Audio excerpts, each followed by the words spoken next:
राधे राधे, जय श्री कृष्णा। कैसे हैं आप? आशा करती हूँ आप लोग बिल्कुल ठीक होंगे, मैं भी ठीक हूँ। तो दोस्तों, आज हम कार्तिक मास महात्म्य कथा अध्याय 9 का पाठ करेंगे, तो आप लोग पूरे वीडियो में बने रहें। तो चलिए हम कथा का पाठ करते हैं। राजा पृथक ने कहा, हे मुनि श्रेष्ठ नारद जी, आपने कार्तिक माह के व्रत में जो तुलसी की जड़ में भगवान विष्णु का निवास बताकर उस स्थान की मिट्टी की पूजा करना बतलाया है, अतः मैं श्री तुलसी जी के महात्म्य को सुनना चाहता हूँ। तुलसी जी कहाँ से और किस प्रकार उत्पन्न हुई, यह बताने की कृपा करें।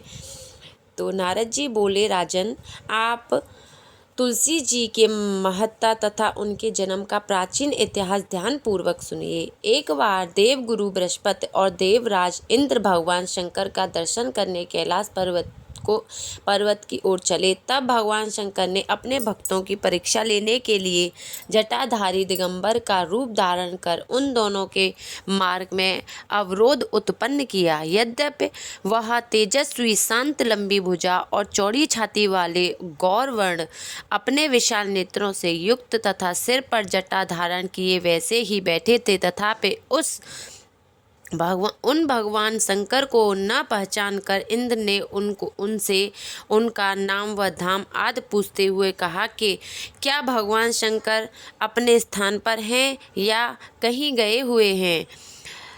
इस पर तपस्वी रूप भगवान से कुछ नहीं बोले। इंद्र को अपने त्रिलोकीनाथ होने का गर्व था। उसी अहंकार के प्रभाव से वह चुप किसी प्रकार रह सकता था। उसने क्रोधित होते हुए उस तपस्वी को धड़क कर कहा, ओ, मैंने तुमसे कुछ पूछा है और तू उसका उत्तर भी नहीं देता।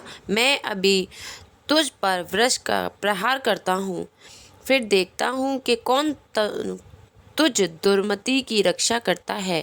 उस प्रकार कहकर जैसे ही इंद्र ने उस जटाधारी दिगंबर को मारने के लिए हाथ में वज्र लिया, वैसे ही भगवान शिव ने वज्र सहित इंद्र का हाथ स्तंभ कर दिया और विकराल नेत्र कर उसे देखा। उस समय ऐसी प्रतीत हो रहा था कि वह दिगंबर प्रज्वलित हो उठा है और वह अपने तेज से जला देगा। बुझाएं क्रोध को शांत कर होने के कारण इंद्र दुखित होने के साथ साथ अत्यंत कुपित भी हो गया। परंतु उस जटाधारी दिगंबर को मैं अपने प्रज्वलित देखकर बृहस्पति जी ने उन्हें भगवान शंकर जानकर प्रणाम किया और दंडवत होकर उनकी स्तुति करने लगे। बृहस्पति भगवान शंकर ने कहा, अपने भक्तों पर कहने लगे, हे दीनानाथ, हे भगवान, स्थापित कीजिए और इंद्र का उद्धार कीजिए। जब भगवान शंकर गुरु बृहस्पति से बोले, मैं तुम्हारी स्तुति से अत्यंत प्रसन्न हूँ।